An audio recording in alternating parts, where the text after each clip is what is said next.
All right, welcome to the Row Gun. Today is part 2 of all my Caniks. Today we're going to talk about the Canik TP9 Elite Combat Executive. Which one is that? Well, it's definitely not that one. Right here, it's the Canik TP9 Elite Subcompact, Patriot Brown. We've done a video on this. Absolutely wonderful, super accurate firearm to go ahead and shoot. If you don't own one, you should definitely check out the first video I've done on that thing. It's absolutely amazing. I can tell you the other firearm, it's not on this table. It's not the Canik Mete SFX. This thing is an absolute wonderful firearm to shoot as well. Ported slide, wonderful, same crisp trigger. 18 with the 2+ extension, so you got 20 rounds in that magazine.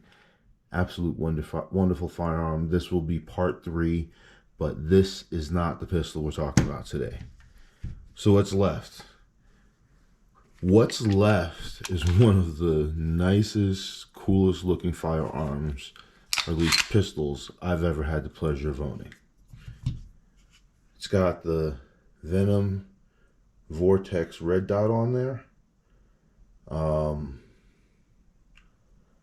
Absolute wonderful firearm. So,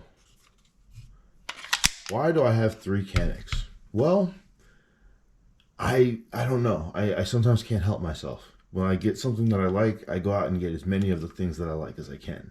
And fortunately, Caniks are not that expensive, but they perform like they are, so I didn't feel guilty about getting these things. This was staring at me in my local gun shop for probably about 3 or 4 weeks. I picked up the Canik Elite Subcompact, and as soon as I started shooting that thing, I knew I was going to walk outside and purchase this thing. So at the end of one range session, I looked at the sales guy and said, "Take me to this gun, I want to buy it." I thought I was going to get the flat dark earth one, but that had actually sold the morning the day I got there. So that day before I was able to purchase it. So it was pretty interesting. So I walked out with this gold barrel beauty. And why did I do that? Well, first and foremost, this trigger. Let's talk about it. It's interesting because once you really get down to the Canik trigger break, they kind of all break the same, but this thing has a little extra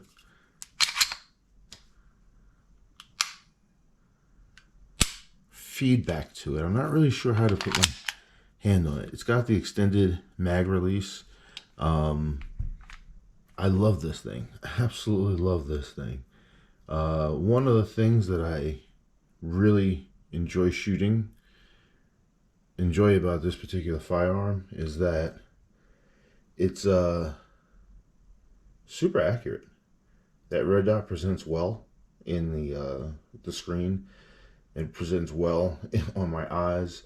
I don't have any problem with the starring effect. I can turn the brightness exactly to what I need. Consistently get groupings that I'm very pleased with.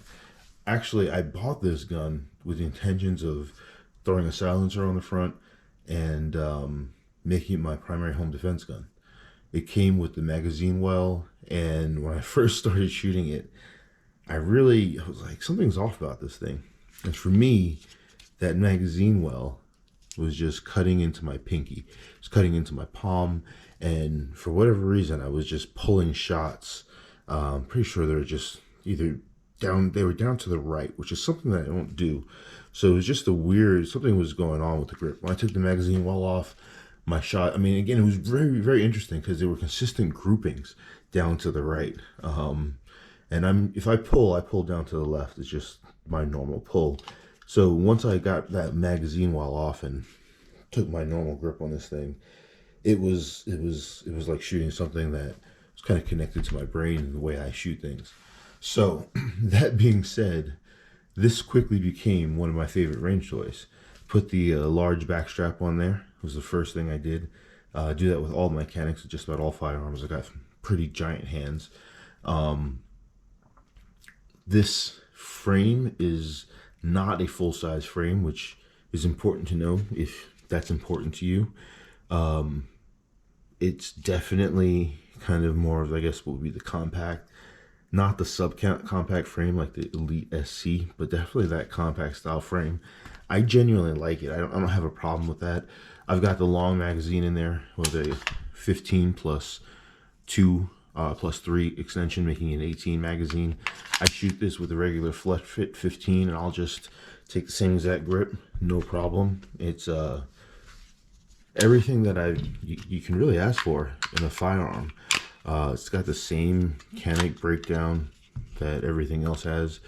All of my guns are taken to the range. This one is, and I took this apart just to show you how dirty it is. This thing is in desperate need of cleaning right here. It's pretty funny because I personally enjoy, being able to take a gun out and shoot it a bunch and just see how dirty I can get it before I have a problem. And I'm kind of at the point where this gun just is beyond my, normal standards for accepting a clean gun. So I need to clean this thing. Desperately need to clean this thing. One thing to talk about with the Caniks in terms of assembly, a lot of guns usually slide on, the whole slide goes on from the front. You don't want to do that with these Caniks. You kind of want to align that front rail up with a little slot there, and the reason for that is because you just can't slide it all the way back. This pin here will get stuck. There's a couple other reasons. So make sure you line it up there, and then you can just slide it back and you're good to go from there. Sorry about the little dirt everywhere, but yeah, take this thing out to the range quite a bit. I don't have an exact round count. If I had to estimate, I'd say well over 500, because I take this thing to the range every time I go, and I go pretty frequently. I try and put as many rounds through the guns as possible before I give an opinion, and I can say that this thing is pretty dirty. It has never been cleaned. I just oiled it once. I did a light cleaning when I purchased it. Didn't really, obviously it doesn't need to be cleaned. Just a little bit of oil on some of the components to make sure they're lubed. It still functions flawlessly. There's no hang-ups. I can't say I've had a failure to fire with any of my Caniks whatsoever.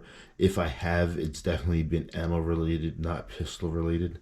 I think that's pretty consistent when you're shooting cheap ammo. You're gonna have one failure to fire, two failure to fires every 1,000 rounds, and I don't care if you stick the ammo back in the gun a half hour later, it still doesn't go pop. So from my perspective, this gun's been flawless, just like all my other guns, just like my Smith & Wesson MMPs, just like my H&Ks, just like the SIGs I have. So definitely appreciate what Canik has done with this firearm. I think the only regret I have is that I didn't get it sooner. Probably be my number one regret.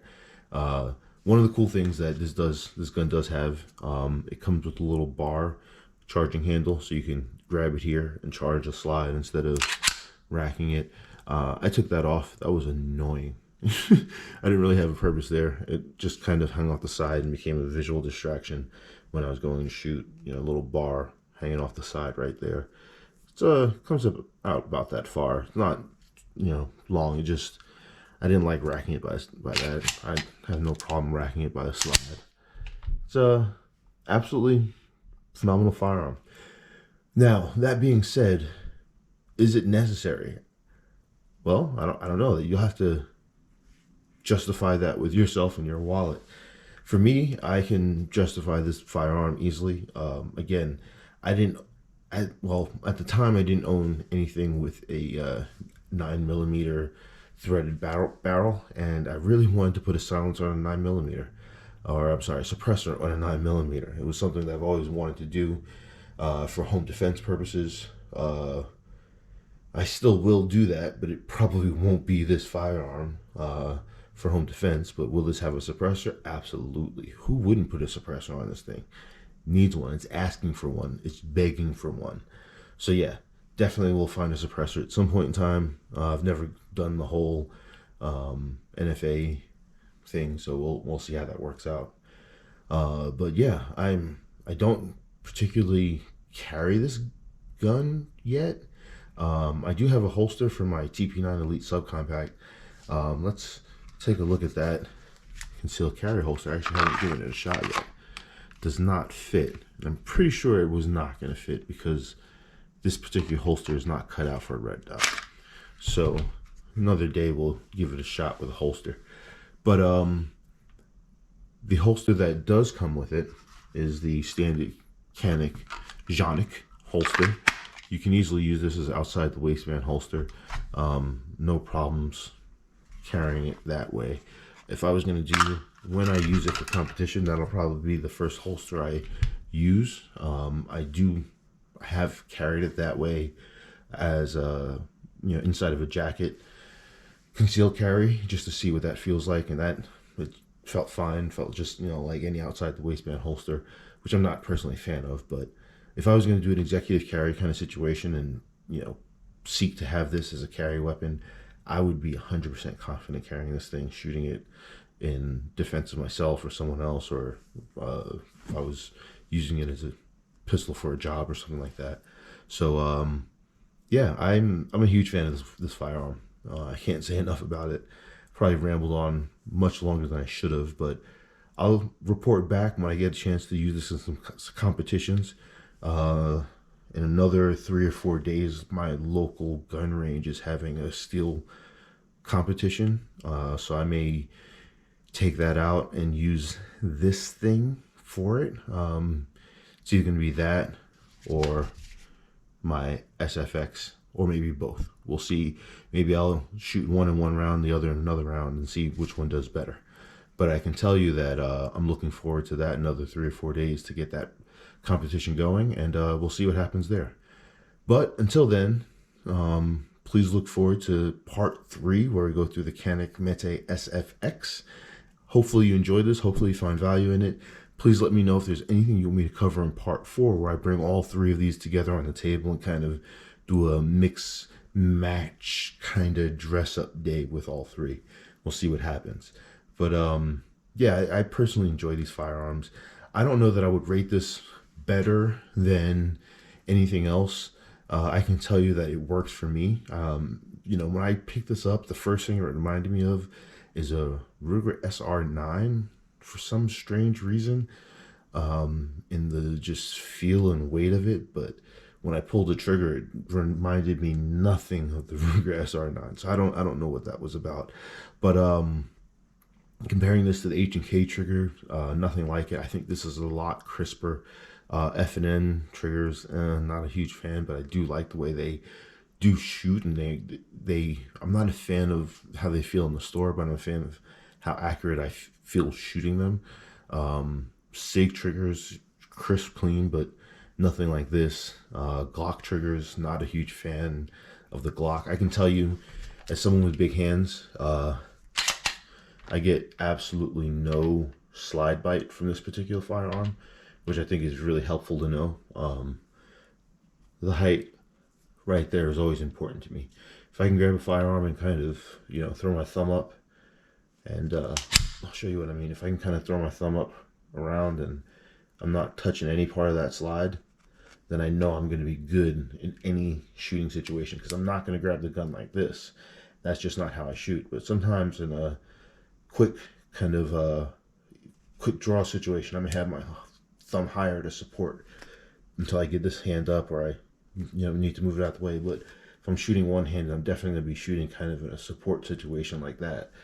Glocks always bite me, so I don't like Glocks for that one reason. Nothing else except the trigger. I'm not really a huge fan of Glock triggers.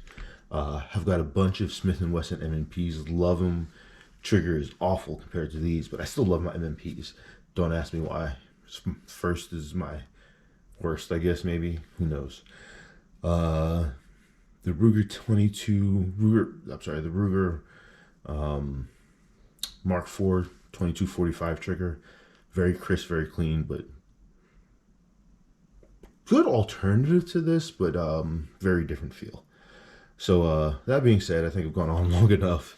Great gun, great pistol. Let me know if you have any questions. Look forward to hearing from you, your thoughts, considerations, comments in the comments below. We'll see you in the comments. Have a good one. Make sure you subscribe. Make sure you like, follow the channel, share with your friends. Have a good one. Be safe out there. The Rogue Gun out.